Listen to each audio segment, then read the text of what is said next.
we are aiming with our IC to kind of bring forth the various utility of OCT angiography. So the IC is led by Dr. Avninder Gupta, who is a senior consultant at Center for Sight, Delhi, who would be starting this IC on introduction comparing various OCT angiography machine.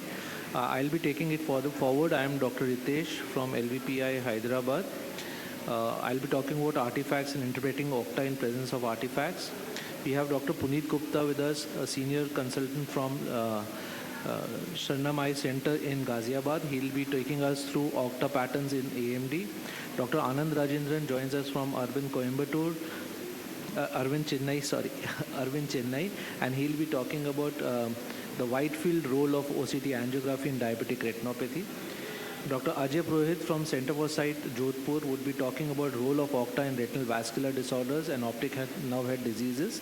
And we'll end up with an interesting discussion on OCT angio versus fluorescein angiography, which Dr. Lalit Verma from Center for Sight, Delhi, would be talking about. So we start this session. Invite Dr. Avninder Gupta to. Thank you, Ritesh, for introducing all the members. And this is OCT angiography, navigating the teenage tantrums. Coming to the interpretation and comparison of the machines, Octa was first introduced in 2014. It's a new armamentarium in retinal imaging. Is fast and non-invasive and is dye-free angiography and HD OCT in one machine. Prior to Octa, fluorescein angiography and indocyanine green angiography were the mainstay of modalities for retinovascular visualization. Fluorescein angiography and ICGA generated two-dimensional NFOS images of the retinal vasculature. Octa allows individual visualization of retinal capillary plexus. If we come to the conceptualization of OCT angiography, the basic concept is angioplex detects motion of scattering particles such as red blood cells within sequential OCT B scans performed repeatedly at the same locations in the retina. Each clusters of OCT B scan and each cluster is acquired in the same position on the retina. Each cluster generates one blood flow scan, and then the angioplex image is reconstructed like this on an NFOS image. The software what we use in Zeiss is OMAG C software. OMAG is an imaging technique which uses the complete complex OCT data signal including amplitude and phase, and this is the only machine which takes amplitude and phase together. If we look what is OCT, what we do, we take a cross-section of the retina. Like if we cut a cake like this, you will see the cross-sections in the cake. This is a chocolate part, this is a cream part. And OCT, we take a cross-section of the retina where we see multiple layers of the retina. In OCT, what we do, we take an NFOS image and we cut the retina or slice the retina to have multiple layers of the retina. So if you see the video of an Octa, what you see here, this is an segmentation line. And as this segmentation line moves, you will see different layers of the retina, which is vascular, avascular, and superficial retina. So the moment you see that this line reaches the choroid, you can see the disease pathology coming up. So you know the disease pathology is at the level of the retinal pigment epithelium or the choriocapillaries, and you can see a nice branching vascular network. And if you move on, you can see the segmentation line moving. We can see the NFOS image of the choroid, and here you can see large choroidal vessels. So it's very important to learn here about the segmentation line, because segmentation, a good segmentation and how to do a good segmentation will give you a lot of information over a period of time. Same thing we'll repeat in this video.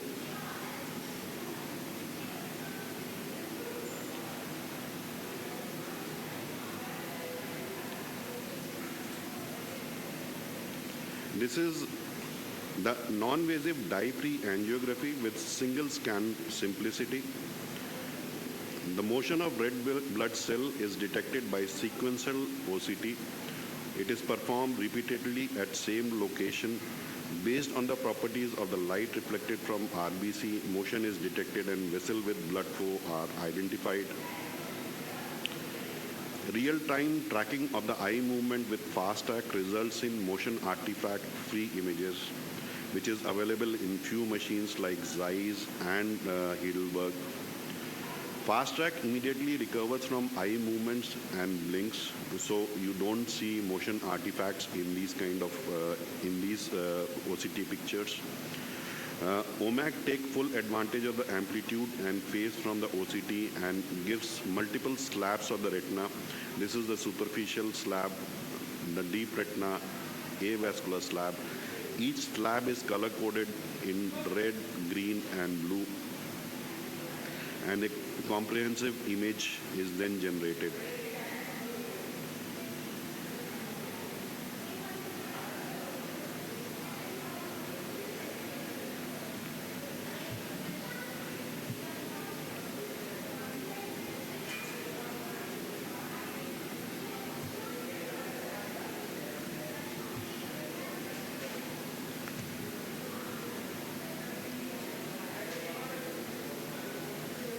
Then you get these reports and you have multiple slabs here. This is an angioplex image. This is a structural image, and you have an B-scan image with flow overlay. It can be a spectral domain OCT or it can be a swept source OCT. The spectral domain uses 840 nanometers and swept source uses 105 nanometers. So the longer the wavelength, the penetration is great, and you can image the choroid better in swept source OCT. It's faster and has a greater area of scanning. But the disadvantage is resolution is less as compared to a spectral domain OCT, and the cost is double as compared to the spectral domain OCT. If you look at the interpretation of the OCT, as a general rule, 3 images must be concurrently assessed for accurate OCT interpretation. The first image is an angio image or the NFOS image. You have a corresponding B-scan with a flow overlay, and then you have a structural OCT. So image the right spot where you have a lesion, then look at the NFOS opta images, look at the segmentation line where the lesion is, and actually it's very important to look at the segmentation line very nicely, because if you segment the retina at a wrong plane, you will not get any kind of information. Like in this patient, you can see an image in the choroidal or the choriocapillary layer showing CNVM, and this is the structural image. So sequentially, you have to see all the images to come to a conclusion. Simultaneously, you have to see a flow overlay, plus you have to see which area you are segmenting. Image the correct spot. Depending on the type of lesion, you can choose the block size. If you have a macular disease, you can take a 3 into 3 millimeter block or 6 into 6 millimeter block. And if you have to look for areas of capillary non-perfusion, then you can go into 8 into 8 montage or 12 into 12 montage. You can see this is a macular picture. You can see a nice CNVM where you need a magnification, and the lesion is small. You can go into 3 into 3 blocks. If the lesion is bigger in the macular area, you can go into 6 into 6 block. And if you want to see new vessels and areas of capillary non-perfusion, you should always go for 8 into 8 montage, or you can go into 12 into 12 montage, which takes areas above and below the arcades, so you can see areas of capillary non-perfusion and neovascularization in these patients. There are various presets available in all the machines: superficial, deep retina, avascular retina, choriocapillaries, choroid, and each of the segments I'll be discussing in detail. Superficial retinal slab extends from superficial retinal slab, ILM, ganglion cells, and inner plexiform layer. What you see, the important thing here to see is the foveal avascular zone, and in these patients you will see areas of capillary non-perfusion which can be identified in superficial retinal slabs. Deep retinal slab extend from the inner nuclear layer, the outer plexiform layer, and the intermediate and deep capillary plexus. OCT is only clinically available commercial imaging modalities which can image the deep capillary plexus. You can't image with FA or ICG. Octa with Heidelberg, you can also interpret intermediate capillary plexus, which you can only do in Heidelberg machine and not other machines. With this disease, you can diagnose a lot of disease like PAM or the layer where the middle layers are affected or the middle deep capillary layers are affected. The outer slab is an avascular slab. The presence of any vessels in this area usually is an indicator of pathology like CNVM. Choriocapillary slab is defined as a 20 micron slab below the retinal pigment epithelium. What you see here, the segmentation line is at the level of choriocapillaries, and here on the angio image you can see neovascularization. This is another patient. This is a sub-RP slab. What you can see, the segmentation line takes the projection artifacts, and what you can see here is an polyp with a branching vascular network. ORCC slab is a combination of outer retinal slab with choriocapillaries. It was first described by Rosenfield. This slab spans with the outer plexiform layer, the outer nuclear layer, and the choriocapillaries. So it's a wide slab which involves the choriocapillary and the avascular zone. In these slab, you can nicely identify CNVMs, like in this patient, and here is another patient where you can see a good CNV image. Choroidal slab is 50 microns below the choriocapillaries. Difference in wavelength and light source lead to variable detection of choroidal vasculature between devices. And you can see nice choroidal vasculature in choroidal slab, and if you have an pachychoroid disease, these vessels will be dilated. I've been mentioning again and again about the segmentation line. If you don't segment your lesion at the right place, you will not get an accurate information. So this is, you can see there is a structural image, you can see an pigment epithelial detachment. And if we see there are projection artifacts, and at the margins of the pigment epithelium, you can see a branching vascular network. So this patient was of polypoidal disease, and we can diagnose branching vascular network in this patient with the right kind of segmentation. You have to sit on the machine and roll the segmentation line to come to a conclusion. Another important thing is a B-scan flow overlay. What is flow overlay? What the red dots, what you see here, and the green dots, what you see here, this signifies the amount of flow in the vessels or the abnormal vessels. So anything, you have to put the B-scan cross-section here, and simultaneously, if you see the flow overlay here, the green spots have increased. That means it's a high flow lesion and is an active lesion. Many a times you are not able to, because of the media opacities, you are not able to make a good diagnosis on angiogram. In this patient, there was a medial opacity. We couldn't image the NVD, but on structural OCT, you can see a fibrovascular proliferation, a vitreous hemorrhage, which will give a diagnosis, yes, this is a patient of proliferative diabetic retinopathy. You can also have a comparative angiogram pre-VEGF and post-VEGF, whether the lesion is increasing or not. You can see comparative CNVM here, which is small, and in this picture, it has increased over a period of time. Coming artifacts, Ritesh will deal. Coming to the comparison of machines, the machines what are available is Zeiss Angioplex 6000 and 5000. The difference between 6000 and 5000 is 5000 gives 8 into 8 slab and 6000 gives 12 into 12 slab. Topcon, you have an Maestro is in spectral domain OCT, and Topcon Triniton is in SS OCT. Heidelberg, Optopol, and OptoView. if we look at a Topcon machine, there is no tracker, and the block size is, the largest block size is 6 into 6.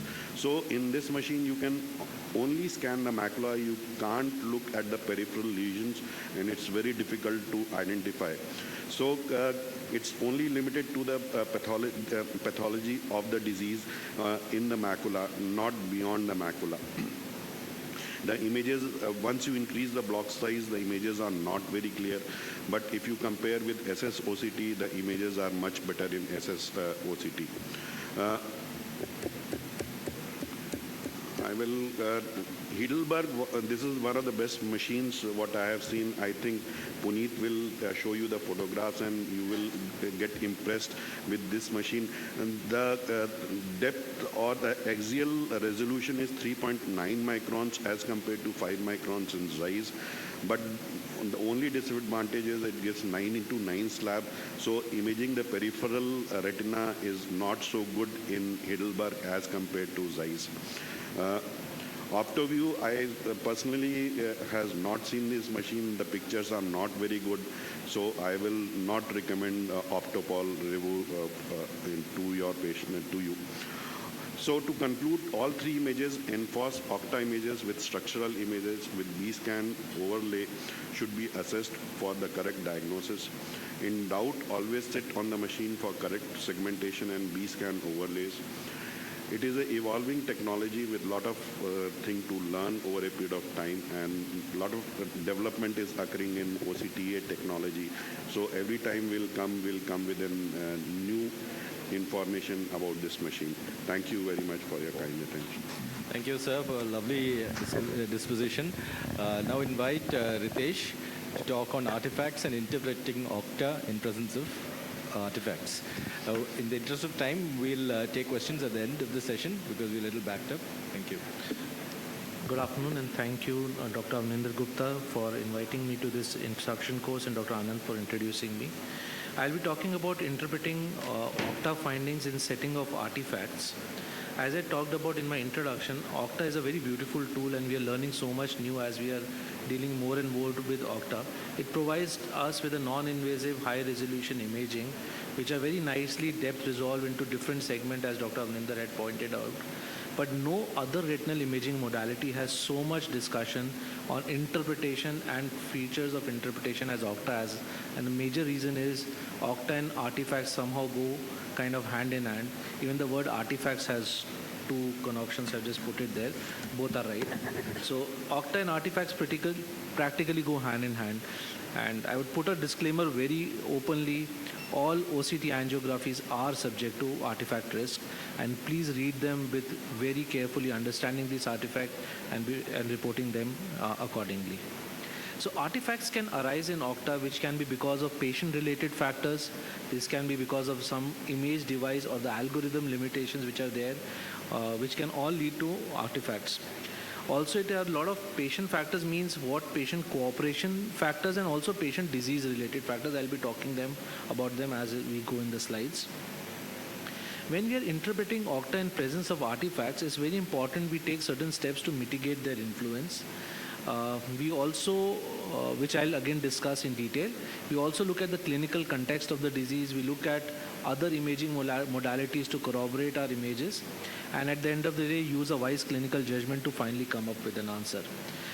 If we know our machine and a disease and the OCT angiography machine and the disease well, we'll be able to understand the limitations and the source of artifacts, which can help us improve the accuracy and reliability of our OCT interpretation.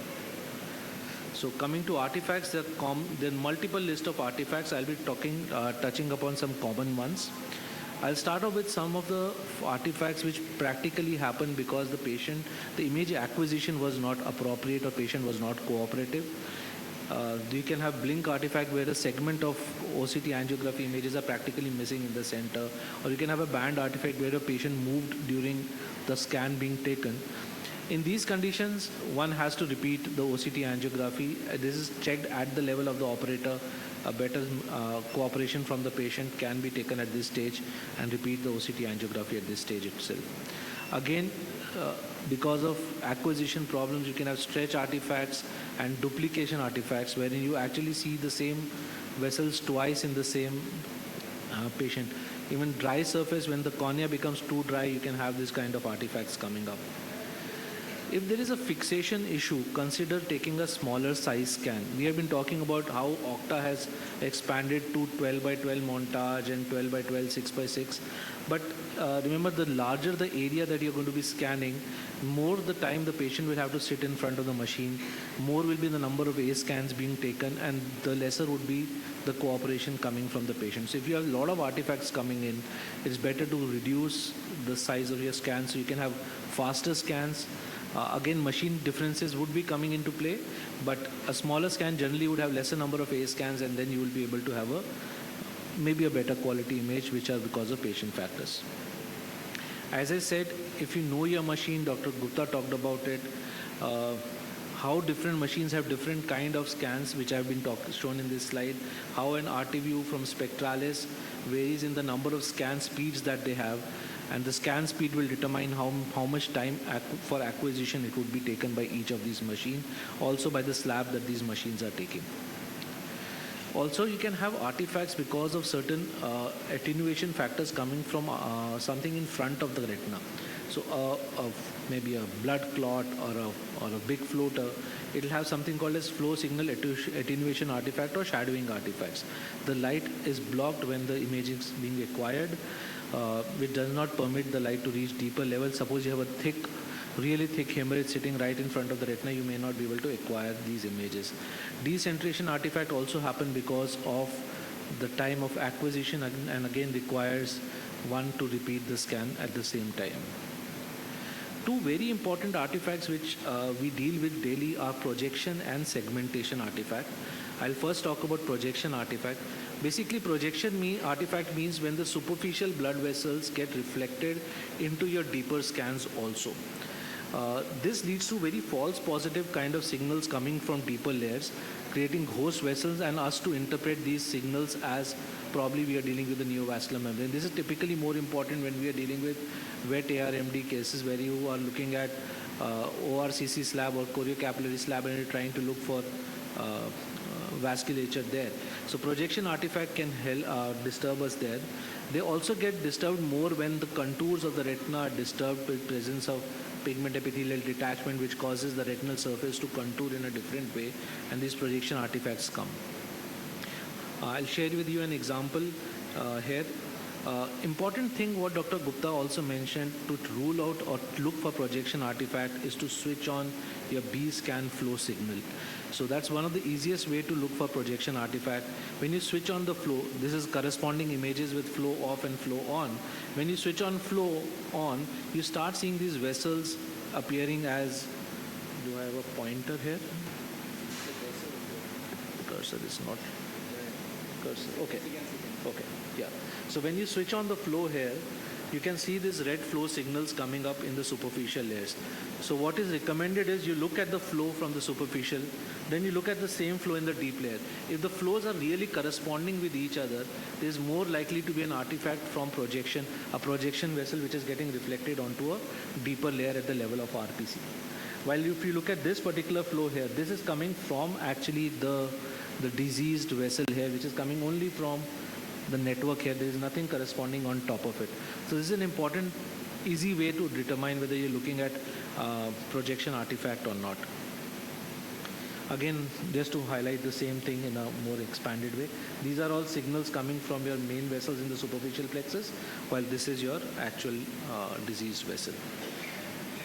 So when you're looking at projection artifacts, you look at corresponding NFLAS, slab analysis, you carefully look at layer by layer.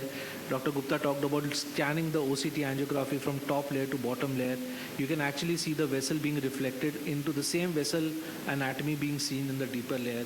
You switch on the flow and then also look at your other imaging modality to confirm whether this vessel is actually there or a projection artifact. Next is segmentation artifact.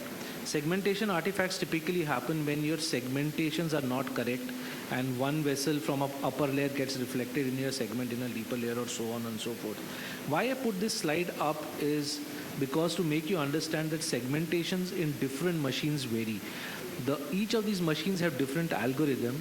So if you look at the comparison of Angioplex versus Spectralis versus Angioscan, the level at which they are calling superficial may be different from what another machine is calling superficial, and what they are calling ORCC start is not the same as another machine. So when you are moving patients from one machine to another, or when you are interpreting patients with scans coming from different machines, just keep this in mind, that the slabs may not exactly be accurate. This happens sometime when people try and interpret whether the network is shrinking or not. But if your machines are different, you may get falsely wrong impression that the slabs are actually, the networks are shrinking or not. So keep that in mind, and try and as far as possible repeat your OCT angiographies with the same machine, same protocols. Another example where to show how an segmentation artifact can trouble you. This is a 6x6 angiography scan from the Cirrus 6000. So if you look at the segmentation which has gone from here, this looks like a network which is sitting at the level of the deep plexus here. You go further down, I have segmented this area. There's a big network here. But the NFAS made me suspect, no, there is something different here which is separate from the rest of the disease area. So on NFAS, I could see some entity in the superficial part.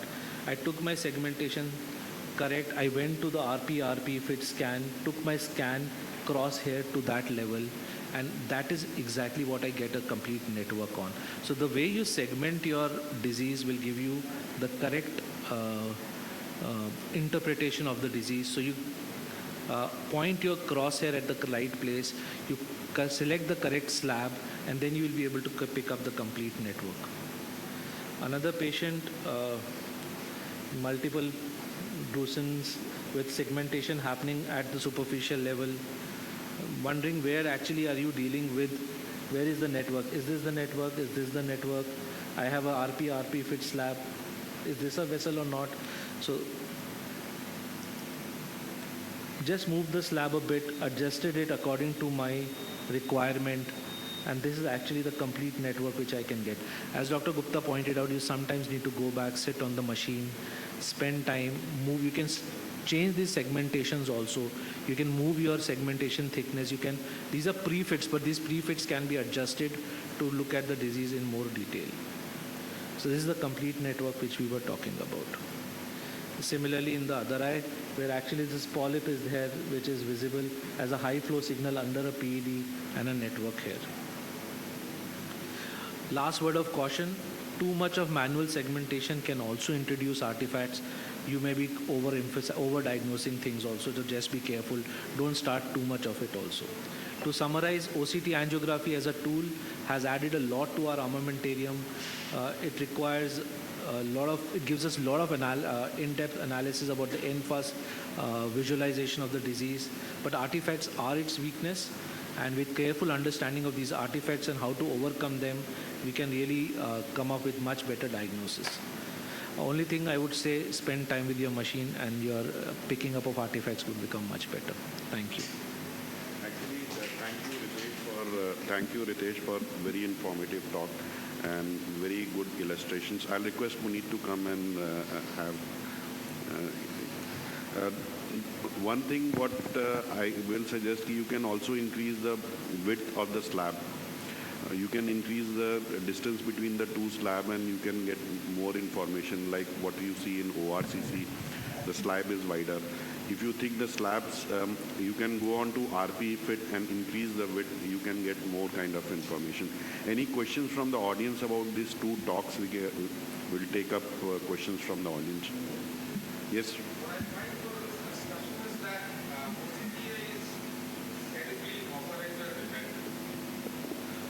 Considering the fact that OCTA has been in vogue for nearly the last 10 years or so, even if I send my patient down for an OCTA, I have to give specific instructions to the operator to what slab he's supposed to take, or what exact area he has to focus on. Do you have any suggestions on how to overcome these difficulties maybe in the future? So to answer the first part of your question, yes, it is very much dependent on the person who is taking the scans and sending it to you if you are sending it outside.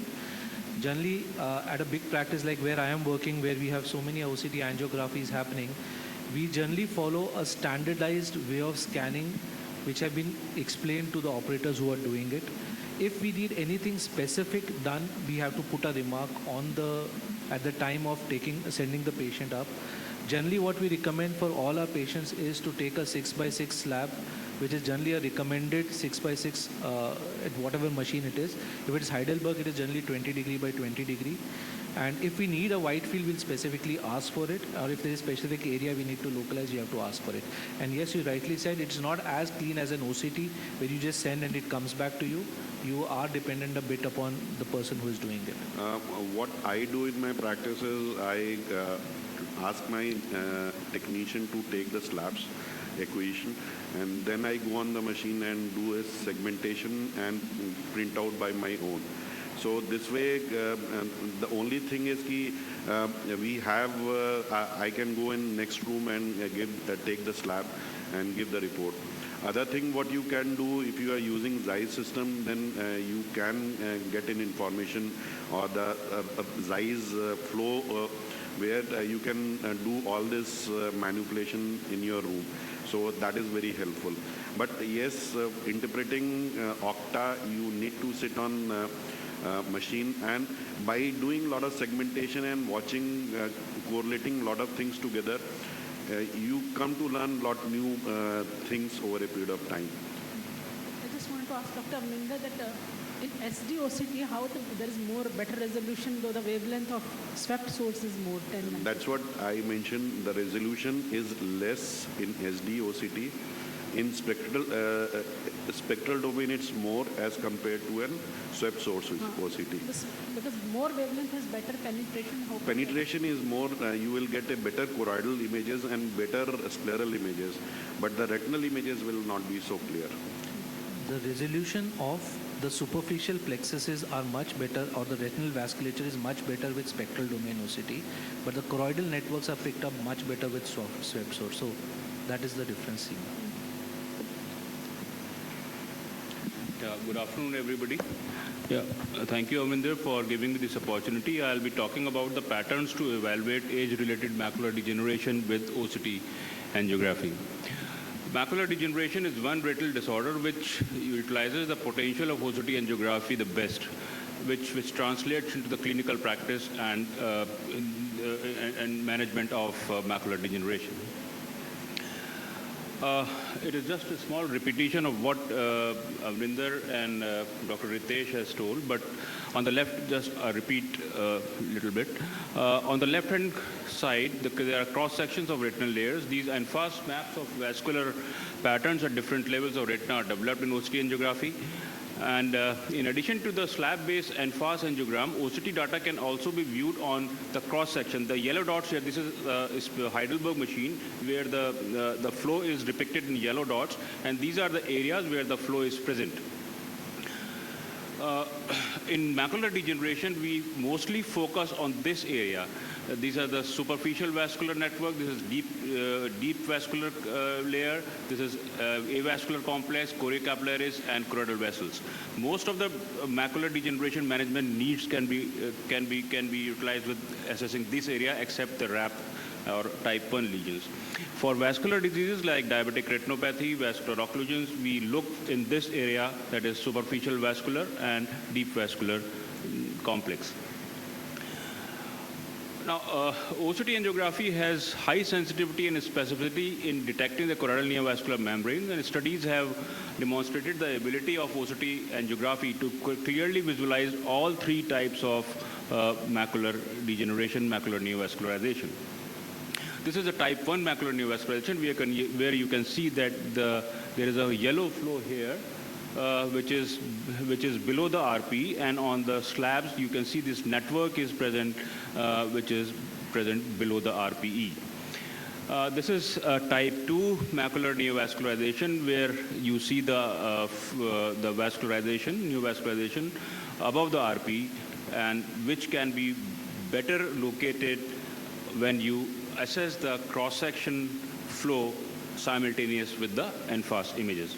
The macular neovascularization can be combined or mixed also. Polypoidal choroidopathy or PCV can also be detected on this OCT angiography. You can detect the flow in this thumb-like polyp lesion and also the branching network here in the double layer sign. Generally, it is difficult to pick this flow in polyps because the flow is not much in these lesions, but if you carefully see this cross-sectional OCT along with the NFAS images, you can detect this flow in many of these patients. Although the gold standard in these patients is still ICG angiography. Now, this is one patient where there is a flow present in this lesion, but there is no fluid. And subsequently, this patient developed the fluid here. These are actually the non-exudative CNVM patients, which out of them, almost about 20 to 80% eventually they convert in exudative CNV. And these lesions, these non-exudative choroidal neovascular membrane lesions, need close follow-up, but we don't do any treatment until they develop fluid.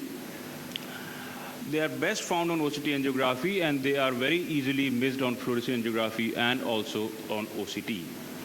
This is another similar situation where the CNVM is present, but there is no fluid. This is a quiescent choroidal neovascularization. They are also best found on OCT angiography. The difference in vascularized resolution and the quiescent lesion is one grows vertically and the other grows horizontally. But both may develop exudation at a later date. The fellow eye of the patients who have exudative macular degeneration should also be very carefully looked for. About 6 to 20% of exudative AMD patients have non-exudative choroidal neovascular membrane in the other eye, which may develop exudation at a later date. There are characteristic patterns of macular neovascularization in wet AMD. There can be tangled or ill-defined neovascularization, which are generally immature. Medusa and C-fan lesions are generally mature. Hypermature are the long linear and the dead tree type of lesion. These immature lesions have high risk of growth, and mostly these lesions are treatment naive. Mature and hypermature lesions have moderate chances of progression, and some of them may have resistance to anti-VEGF injections also. So based on the appearance of these macular neovascularization, the characteristic patterns of these lesions, you can assess how this lesion is going to behave and what is the age of this lesion and whether it is treatment naive or active.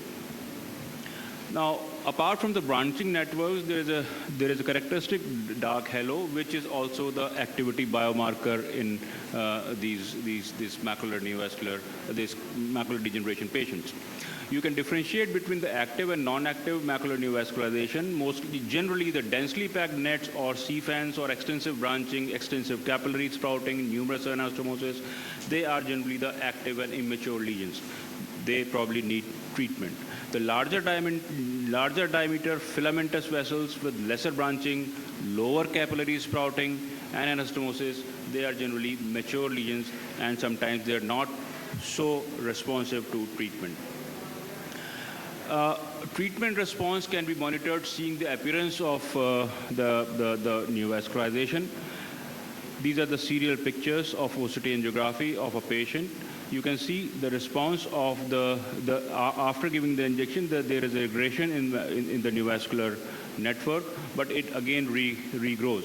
The maximum regression occurs after 2 weeks of the treatment. The reproliferation with reopening of the previously closed choroidal neovascular membrane was noted after 4 weeks, by 4 weeks.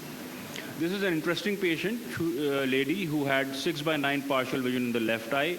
There was some abnormality in the RPE. On OCT angiography, there was no flow. On subsequent examination, this patient complained of blurring of vision, and there was this hyporeflective space developing, and that was progressive. since the vision was deteriorating and there was an increase in this hyperreflective space, it was interpreted as a fluid, and this patient was treated with injections.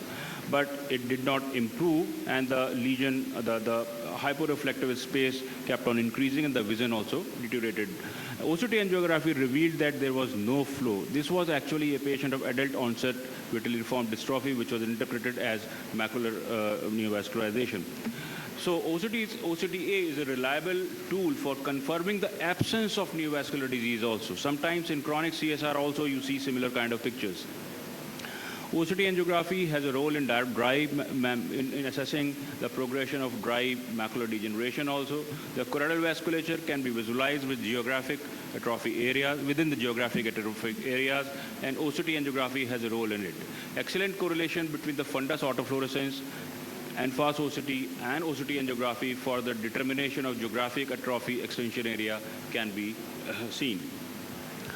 There are limitations with this technology, but still it has high diagnostic value in detecting the presence or absence of macular neovascularization, and it is a useful and dependable tool in management of neovascular macular degeneration.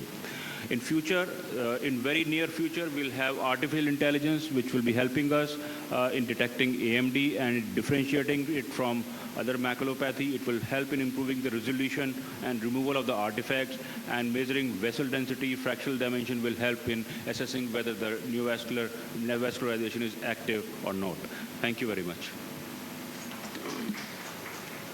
Thank you, Puneet. Any questions from the audience? Meanwhile, I'll request Dr. Anand Rajendran, who is Now, high magnification SS Octa, like I said before, can show earmarks evolving into new vessels. You see at baseline on the structural OCT that vascular map, and at 1 week it's surfacing up, at 1 month it's coming up, at 3 months it becomes full blown and it goes above the ILM, and now you have a full-fledged NVE.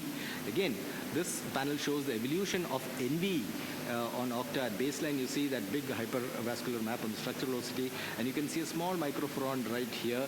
And with time, through 1 week, 1 month, you see that front growing, and this hypervascular content pushing up above the ILM until you get a full-blown NVE at 3 months, which is fairly above the ILM. So in effect, earmarks can directly evolve into NVE, and this evidence came through publications from Russell and Phil Rosenfeld. Whitefield SSOC is great for early detection and frequent monitoring of earmarks, as well as diagnosis of PDR. And using similar fields of view, Whitefield SS Octa is fairly equivalent to ultra-wide field fluorescein, and the lesions show up in both fairly well. And in time, if Whitefield SS Octa is probably all that you need to manage almost every stage. So in conclusion, and to sum up, regarding DR stages, there's increased phasm, dysmorphia, and diabetic macular ischemia as you progress through the stages of DR.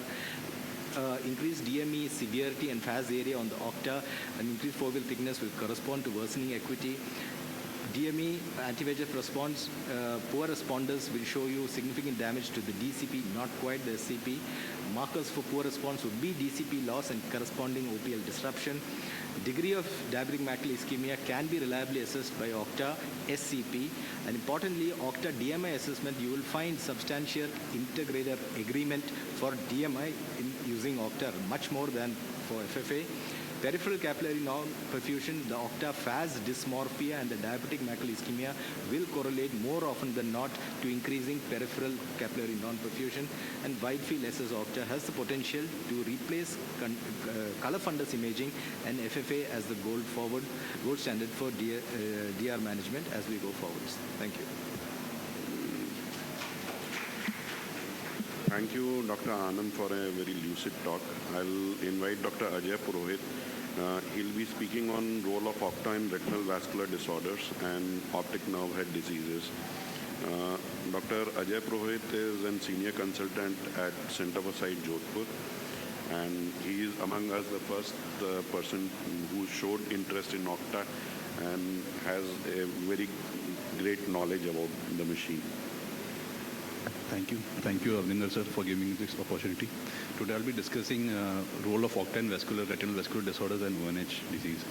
See, the topics I'll be covering is the branch-vein occlusion, CRVOs and CRAOs, and PAM also I'll be discussing here. So we all know the features of BRVO, and whoever is practicing retina, we all know that BRVO and CRVOs are the cases where a patient will require a very long-term follow-up, and patient will keep coming back to you he or she might require multiple anti-VEGF PRP sittings, and so we are not going to the clinical details. And what OCTA does in BRVO is that it will help you demarcate the vascular boundaries and show presence of macular ischemia also. So these patients will complain of not a good vision, or the quality of vision is not good. That's with the macular ischemia which is there. And in due course, these BRVOs might develop neovascular patch also. And so what OCTA does, it can show you both the superficial and the deep layers. And if you want to do a sectoral PRP, OCTA will help you very well demarcate the areas of non-perfused. So this was a case around a 55-year-old male who came to us with a diagnosis of PVD-induced vitreous hemorrhage. So it was not a PVD-induced, so we see here. You see what we saw here on OCTA was a superior non-perfused area which was there, and there was NVE patches which were there, and these patches were the reason for the vitreous hemorrhage. It was not a, so this patient was advised to undergo anti-VEGF injection and followed by a sectoral PRP.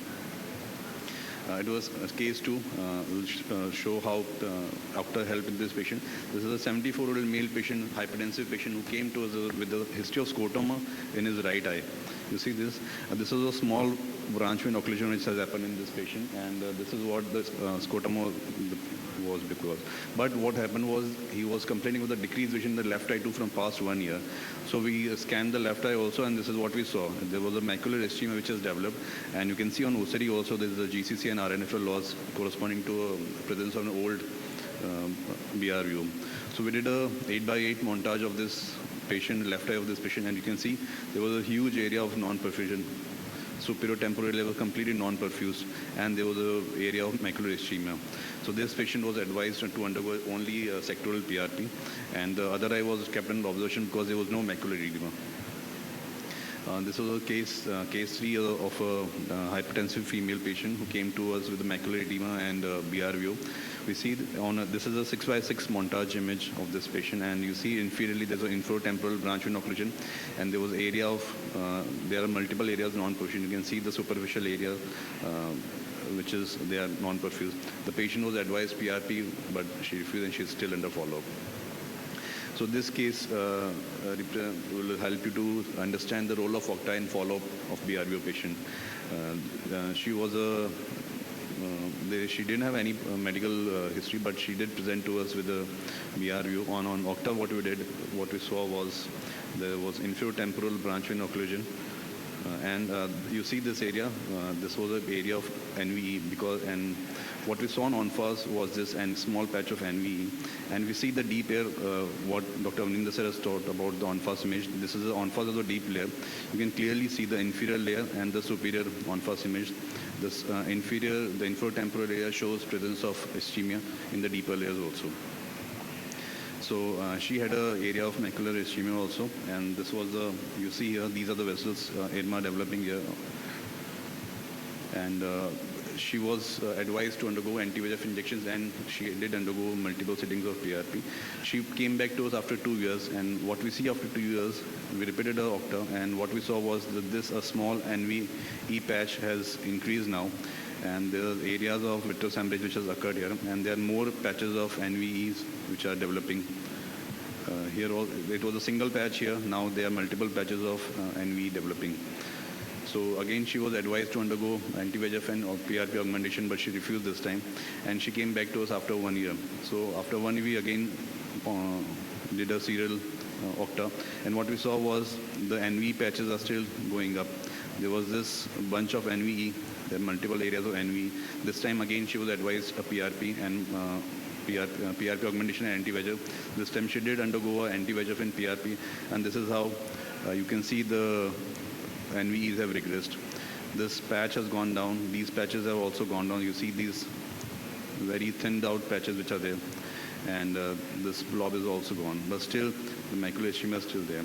And what we saw here was, in the previous year, there was this thing which has developed. This was an ERM which was developing in this patient in due course of time. So on presentation, what we saw was this only macular ischemia, and after 3 years, what we saw was the presence of ERM also, which you could see on an ONFAS image. And this is how an OCT angio has helped us to do a long-term follow-up of such patient. PAM is another entity which is a very, maybe a rare diagnosis and is only diagnosed on OCD and spectral domain OCD. There's a retinal capillary ischemia and the deeper layers are involved. The outer layer is not involved, but the middle retinal layer is involved. Sometimes it could be an isolated disease and sometimes it could be considered a precursor of undergoing retinal vascular disorders. So what we see is the hyperreflective bands in the inner nuclear layers, but the outer retina is completely spared. So this was a hypertensive male, 54-year-old, and he presented to us with a history of diminished vision, but he was not able to explain.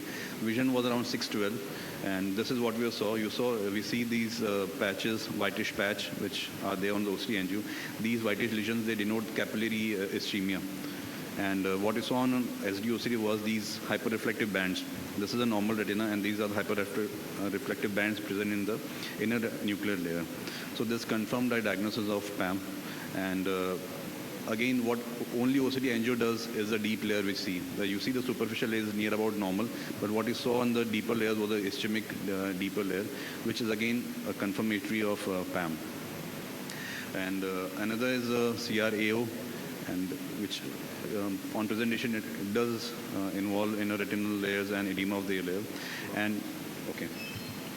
So this is a patient who presented to us with CRO on the left eye, and what he did an OCTA of both the eye. You see the right eye is near about normal, the peripapillary angiograph is normal.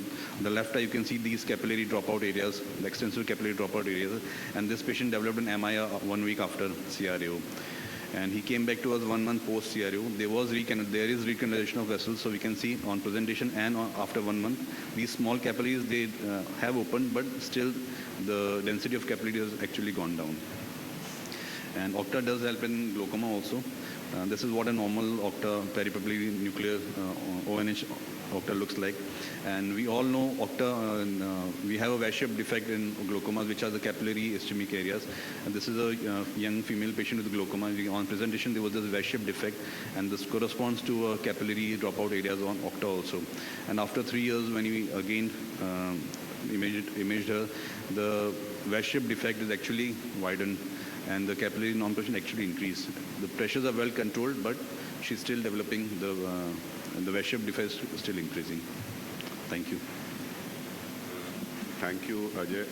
One thing what also we can diagnose is anti-ischemic optic neuropathy.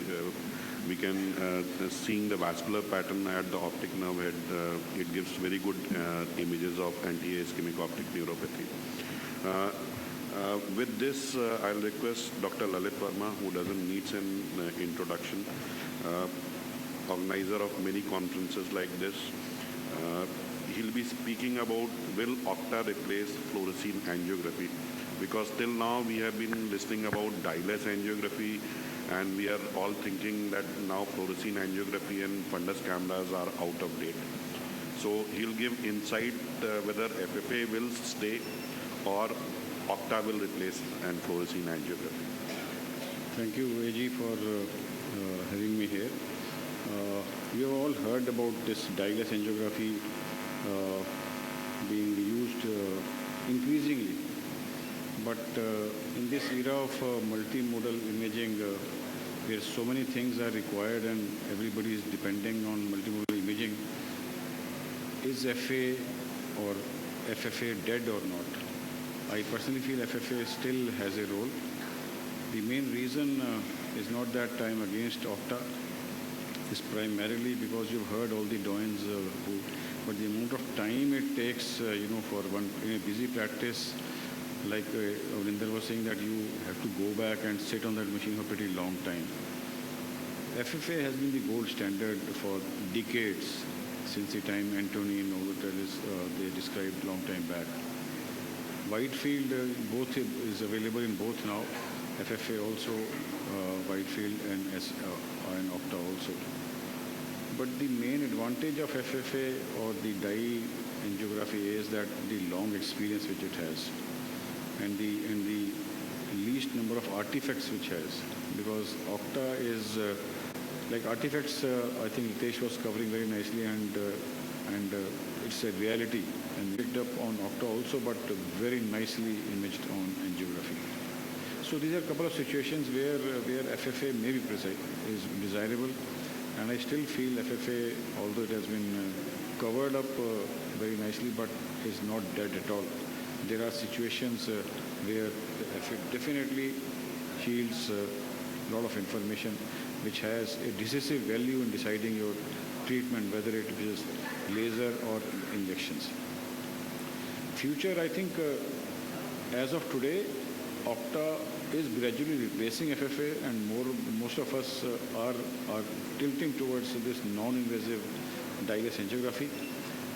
And whether FA should be considered the gold standard, in the present scenario, I would still say yes, but this could be debatable if there is a debate whether how many people would put their money on Octa vis-a-vis FA. This could be debatable. But day by day, I think Octa, as the experience is gaining, as we are understanding more, is occupying a lot of space in the armamentarium of retinologists. Thank you very much.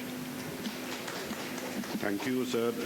So the conclusion is still we have not overcome fluorescein angiography. Many a disease when the media is hazy, the uveitis patients, diabetic patients where we have to repeat lasers, fluorescein angiography still stands as a gold standard. So we are learning about this machine. A lot of changes are occurring every year in terms of softwares. So we'll be coming next year with new ideas and new thought processes. With this, I'll like to thank all the speakers, Dr. Ritesh, Dr. Anand, Puneet, Ajay, and especially Dr. Lalit Verma for giving their insights into the newer imaging modalities. And sorry, Rajat, we got the session 15 to 20 minutes late, so we have extended it. But it's from the backside, it's not from our side. Yeah, it's a cascading effect. Thank you, sir.